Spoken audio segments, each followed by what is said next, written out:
আসসালামু আলাইকুম গাইস, আপনারা সবাই কেমন আছেন? আশা করি সবাই ভালো আছেন। তো আজকের ব্লগটা শুরু করতেছি গুয়াহাটি সোনাপুর থেকে। তো আমার গাড়িটা আজকে উমরাংশ লোড হয়েছে। তো আমার লগে আর একটা গাড়ি আছে, ও আইতাছে।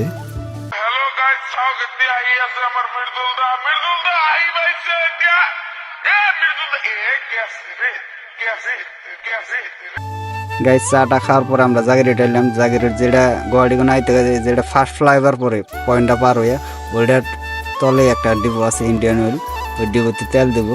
তো ডিপো তাই এনে অবশ্যই ভালো লাগতেছে না, কেদা রাইতে বৃষ্টি হয়েছে। তো এই ডিপোতে অ্যাকচুয়ালি আমরা আহি না, মানে গাড়ি আঙ্গুর বেক করে নেওয়ার নাকি ডাইরেক্ট গাড়ি ঘুরে না।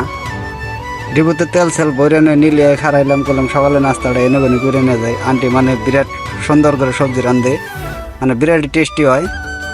তো খাওয়া দাওয়ার পরে মানে একটু সুন্দর লাগলো, গাড়িটাও বারবার লাগলো। ভাবলাম যে অল্প টায়ার মানে বাড়িটা দিয়ে নিয়ে যায়, টায়ার ঠিক আছে না না আছে। গাড়িতে টায়ারও মেরালি নেই, একটা পাঞ্চার হলে দিশা বান্ধে না, খালি গাড়ি একটু ভালো লাগে।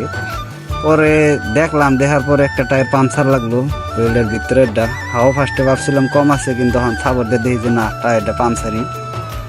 তো অনুমান রোডে সিডে খাওয়ার পরে কিছু দূর আসার পরে একটা পেট্রোল পাম্পের নাকি টায়ার দোকান পাইলাম। তো টায়ার দোকানে পেট্রোল পাম্পে গাড়ি লাগাইলাম, মাড়ির মধ্যে লাগাইলাম, মানে শরীয়তরা ওদিকে পাম্পে লাগাইলাম। পাম্পে লাগাই টায়ার সায়ার খোলাও মানে দিকদারি না, টায়ার মানে বিরাট ভার ভাই।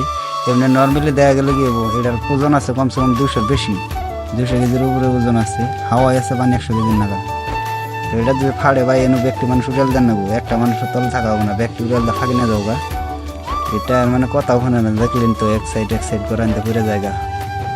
তো আজকের ভিডিওটা গাইছে এত নই, পরবর্তী ভিডিওর জন্য গাইস আমার আইডিটা ফলো করে রাখেন।